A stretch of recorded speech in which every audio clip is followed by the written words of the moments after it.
Bonjour à toutes et à tous, bienvenue pour celles et ceux qui ne me connaissent pas, je m'appelle Agnès Alexandre et aujourd'hui je vais vous parler d'EFT.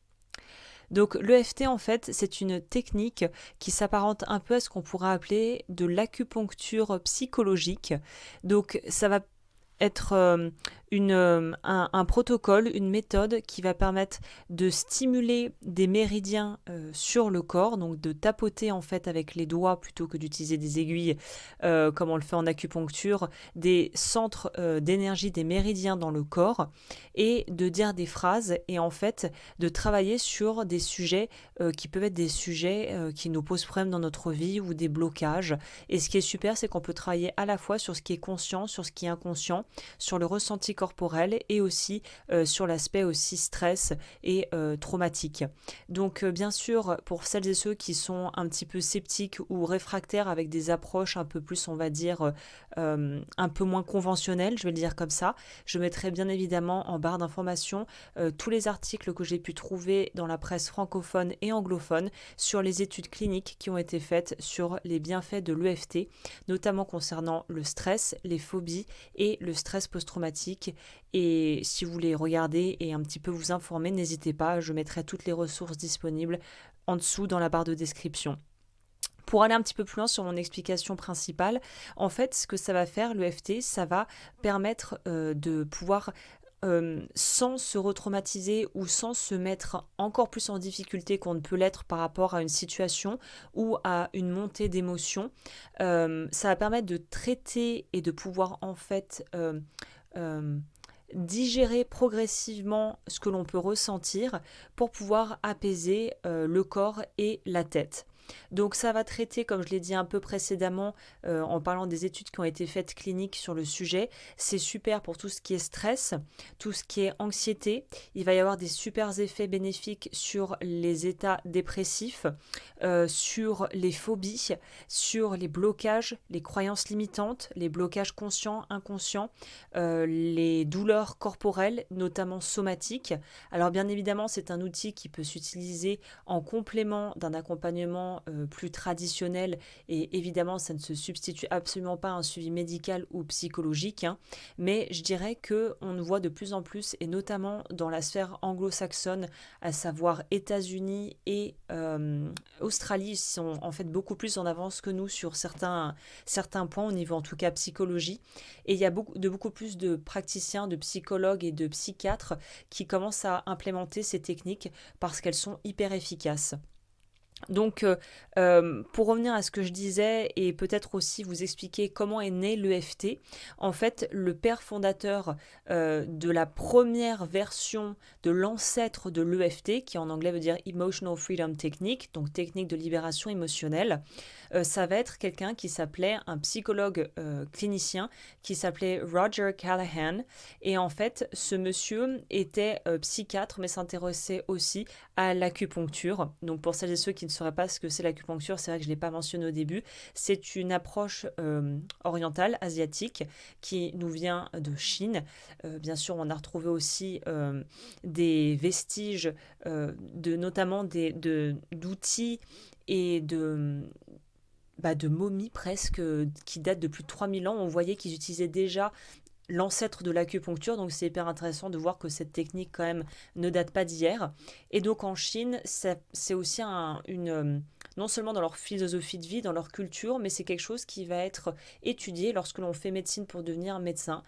Si je ne m'abuse, l'acupuncture a notamment plutôt l'usage et la connaissance des méridiens qui sont du coup des centres d'énergie dans le corps vont être étudiés dans leur cursus. Donc en fait, c'est une approche que donc Roger Callahan, ce psychiatre, a commencé à vouloir étudier juste pour lui par curiosité. Et un jour, il s'est retrouvé dans son cabinet avec une femme qui avait des phobies, une phobie bien spécifique était la phobie de l'eau. Donc sous toutes ses formes, que ça soit la pluie, aller dans de l'eau, dans la piscine, dans la mer, même être près d'un point d'eau en voiture ou à pied, ça lui crée des crises d'angoisse absolument terribles. Et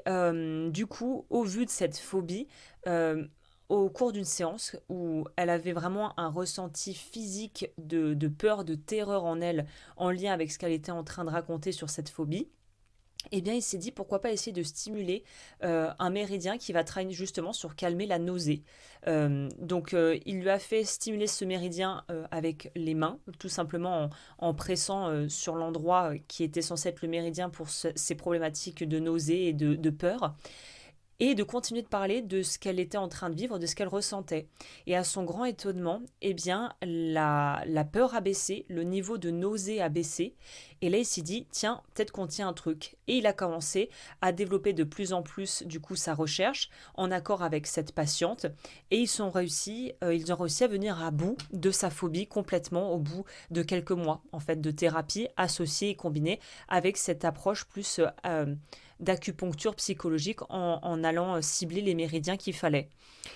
De là, ça a tellement pris de l'ampleur son approche parce qu'en plus il avait ajouté à ça une composante un peu plus pratico-pratique où on pouvait évaluer de 0 à 10 le degré d'inconfort qu'on ressentait et en fait au fur et à mesure pouvoir voir et avoir une preuve tangible si le niveau baisse ou pas en fonction des angoisses et de ce qu'on avait à traiter, du coup ce qu'on traite ce qui traitait en séance. Et de là, quand la méthode a été bien en fait euh, on va dire, pas orchestré, c'est pas le bon, mais quand la méthode a été vraiment peaufinée, voilà le terme, ça serait plus ça, il a commencé à donner des formations pour les personnes qui voulaient utiliser cette approche qui, dans les années 70, était assez révolutionnaire et pas très bien vue, on va pas se mentir, et qui a été vraiment un petit peu, vu que c'était les années 60-70, il y avait l'émergence du New Age, voilà, de la vague hippie qui était en train de déferler à l'époque où il était déjà praticien et psychiatre.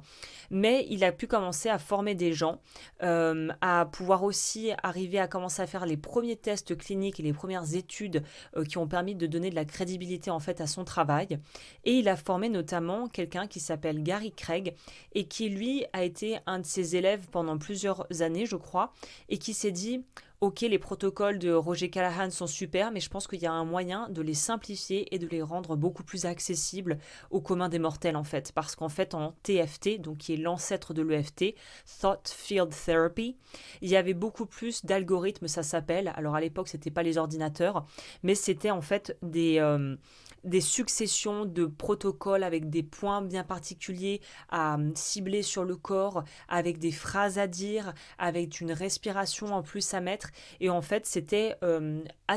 assez dense. Le TFT se pratique encore à l'heure actuelle, hein. Il y a des praticiens et des formateurs, mais Gary Craig s'est dit je vais essayer de simplifier tout ça au maximum pour rendre en fait l'approche beaucoup plus accessible à n'importe qui. C'est ce qu'il a fait, il a développé son propre mouvement qui était donc du coup l'EFT, Emotional Freedom Technique, qui est encore aujourd'hui de plus en plus finalement plus répandu que le TFT. Il a popularisé la chose et il l'a rendu plus facile à utiliser. Il est possible de se former assez facilement et ce qui est génial avec cette méthode, c'est qu'il est aussi possible, avec quelques bases, de pouvoir travailler seul à son niveau et de commencer à avoir les outils et à développer les compétences pour pouvoir travailler sur soi sans forcément passer par tout un tas de formations et tout ça. Donc bien évidemment, il est plus que recommandé de se former si on veut faire ça de façon professionnelle, évidemment, mais déjà, ça permet avec peu d'outils de pouvoir soulager beaucoup de problèmes. Donc là, je pense que je vais clôturer cette vidéo ici pour pas faire trop long parce que l'idée, c'était de pouvoir vous donner une approche en fait assez pratico-pratique avec à la fois du coup ce que ça va pouvoir travailler, qu'est-ce qu'on va pouvoir traiter, qui a créé la méthode, parce que ça me paraît important d'aussi expliquer comment est née cette technique. Et dans la vidéo qui va suivre celle-ci, qui sera la partie intégrante d'une playlist pour les personnes qui découvriraient l'EFT ou qui voudraient approfondir leurs connaissances, je vais faire à la suite de cette vidéo, une vidéo où je vais vous parler des principaux points qu'on va utiliser et qu'on va du coup tapoter et stimuler en EFT pour pouvoir faire le travail avec un espèce de protocole de base qui après peut être modulé en fonction des besoins et des attentes de chacun. Donc j'espère que cette première vidéo introductive t'a plu. Si c'est le cas, n'hésite pas à aimer, à commenter, à partager, notamment si tu penses que ça peut servir à des personnes dans ton entourage ou même que tu penses que ça peut être intéressant de diffuser cette information. Et puis moi, je reviens du coup pour la deuxième vidéo qui va être la suite logique de celle-ci, où on va aller s'intéresser directement aux points qu'on stimule en EFT pour pouvoir faire une séance. Je te dis à très vite.